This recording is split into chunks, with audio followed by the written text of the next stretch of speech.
Okay, water is going to be my friend today because I'm having a little voice allergy problem, so we're going to set it right up here. Okay. And forgive me if I clear my throat. For the next few minutes, as the order of service says, I'd like you to go with me to honor the necessity of water. And I like to do things a little bit more in factoids, and I'll probably throw out some factoids, and you'll go, I know that.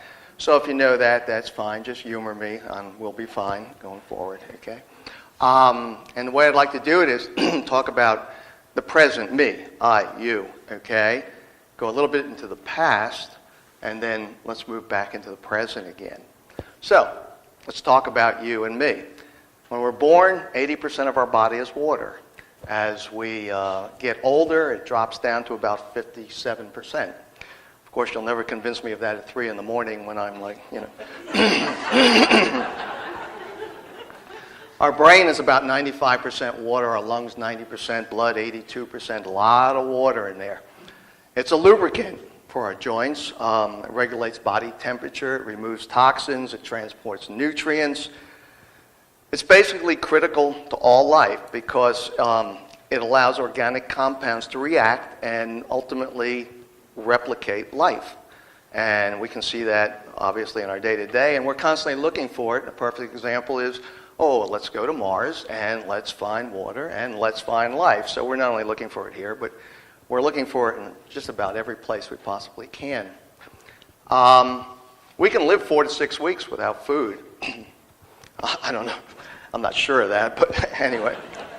But we can only go about 3 to 5 days without water. Very essential. 70% of the earth is water, which makes me wonder why sometimes we don't say, instead of peace on earth, we don't say peace on water, but we don't. So anyway, 3% of that, though, of that 70% is fresh water. And of that 3%, 2/3 of it, probably a declining 2/3, is frozen. And what plays very well into what Caitlin talked about here is, of that water that's available, roughly 1/3 of the people in the world, about 2.1 billion, do not have access to clean drinking water. They can't turn on the faucet and all of a sudden out comes water and so on and so forth. So when you think about it, that's a big number of folks that have to carry water someplace. So let's take a little imaginary trip here. We wake up in the morning and we turn on the faucet and nothing comes out. Well, of course, the first thing you think about, no brush ya, no flush ya. Okay, so we have some issues right off the top. But probably the next thing that comes to mind immediately is no wash ya, okay? Because washing is very essential. Nobody wants to be ripe at the ranch for the day or anything like that, okay? And washing and bathing really goes back a long way. And this is where we take our trip into the past because it has a lot of physical and spiritual aspects. One, if you think about it, we're washed when we're born and we're washed when we die. So we got it coming and going, so to speak. It also cleans us physically and spiritually. In religions, it takes away sins, it creates holiness. Excuse me. And ritual washing is prominent in almost any religion. Christianity, Hinduism, Buddhism, Judaism, Islam, whatever, Taoism, Rastafarian movement, you name them all. It's very ingrained into those religions. In the Bible, water is actually mentioned 363 times.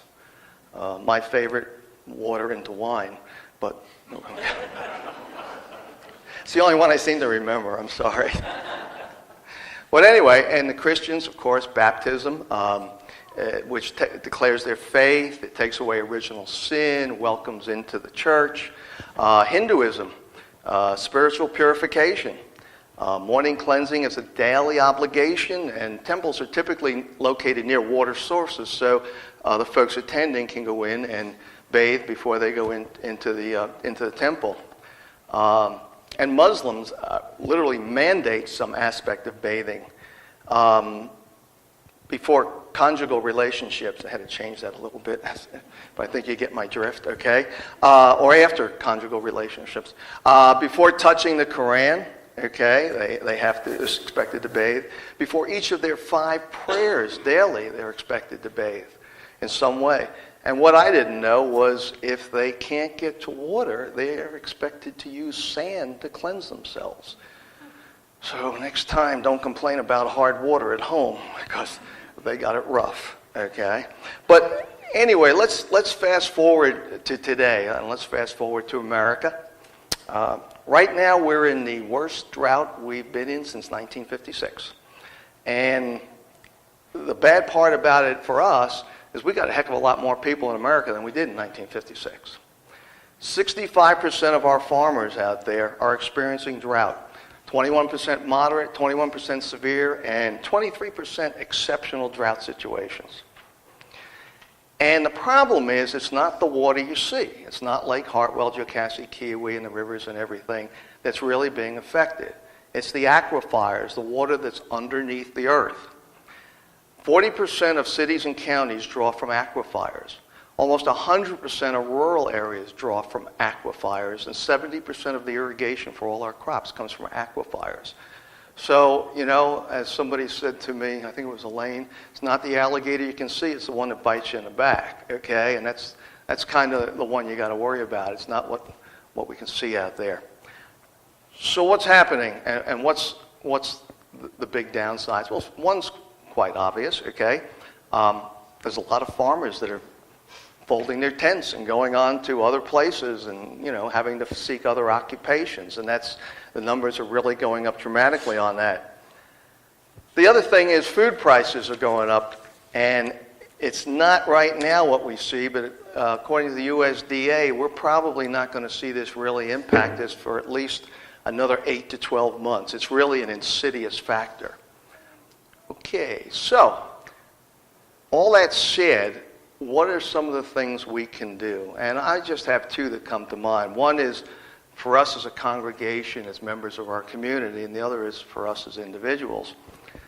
First one is that there's going to be a lot of people in 8 to 12 months that can't buy food or can't buy as much food or the kinds of food they want to buy.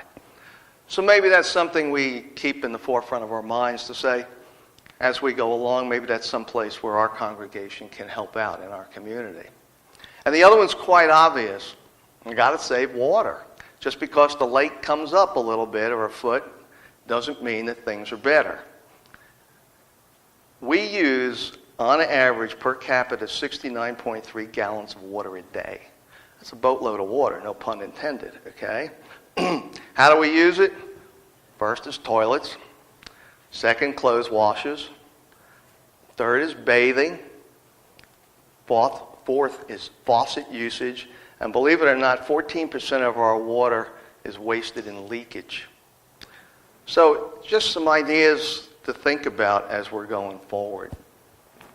So I really want to get into the next part of this, so I just hope in the past few moments you have a heightened sense of awareness, which is something we often take for granted. I've been in sales all my life, in case you haven't guessed, and one of the things, mottos we always said is sales are only important when you don't have them. Well, water is only important when you don't have it. So, that said, I sincerely hope in the last few moments I've helped you a little bit to further honor the necessity of water, which is a wonderful segue to our responsive reading.